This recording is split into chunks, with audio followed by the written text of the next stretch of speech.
هو مفيش غير جود باي؟ لا في كتير طبعا. عزيزي الواتشر وعزيزاتي الواتشراي، ايه رايك النهارده نتعلم 8 طرق جديده تقول بيهم مع السلامه على حسب الموقف. اول طريقه هي تيك كير، ودي طريقه لطيفه جميله سيمبل كده علشان تبين اللي قدامك ان انت مهتم بيه قوي. تيك كير، درايف سيفلي. تيك كير، درايف سيفلي، يعني على الهادي كده وخد بالك من نفسك وسوق بالراحه. تاني طريقه هي فيرويل. فيرويل، ودي شويه رسميه ونادر على فكره لما حد بيستخدمها في محادثه يوميه. بتستخدم غالبا في حالات الوداع، يعني مثلا ممكن تقول farewell and best of luck with your new job. farewell and best of luck with your new job، يعني انت هنا بتودع زميلك وبتتمنى له التوفيق في وظيفته الجديده، فانت كده غالبا ممكن ما تشوفوش تاني. تالت طريقه هي جود داي، ودي طريقه رسميه شويه لما بتقول لحد كده يومك سعيد. جود داي، see you tomorrow. جود داي، see you tomorrow، يعني يومك سعيد، اشوفك بكره. رابع طريقه see you later. see you later، حاجة خفيفة وعفوية تستخدمها لما تبقى متوقع انك هتشوف الشخص ده تاني قريب. يعني ممكن تقول see you later at the party.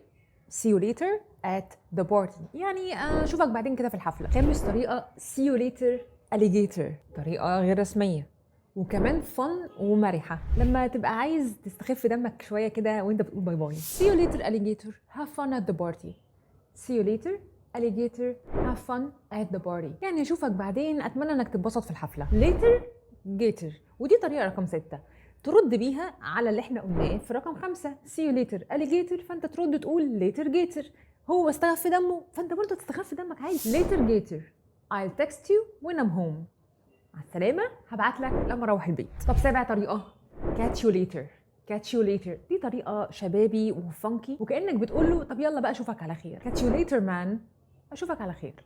الطريقه رقم 8 هي peace، ودي طريقه شبابيه وعفويه جدا بيستخدموها الصحاب وسط الشله كده مع بعضهم. peace see you next time، اشوفك بعدين. ما تنساش ان كل طريقه من دول ليها استخدام على حسب الموقف، فانت شوف ايه المناسب ليك وللموقف اللي انت هتبقى فيه واستخدم الطريقه الجديده اللي انت اتعلمتها النهارده. قولي في الكومنتس انهي طريقه هتستخدمها مع صحابك المره اللي جايه، ولو عايزين محادثات اكتر تقدروا تشتركوا في الراوند الجديده من كورس السبيكنج. اشترك النهارده قبل ما العدد يكتمل. اسالني على التفاصيل في الكومنتس.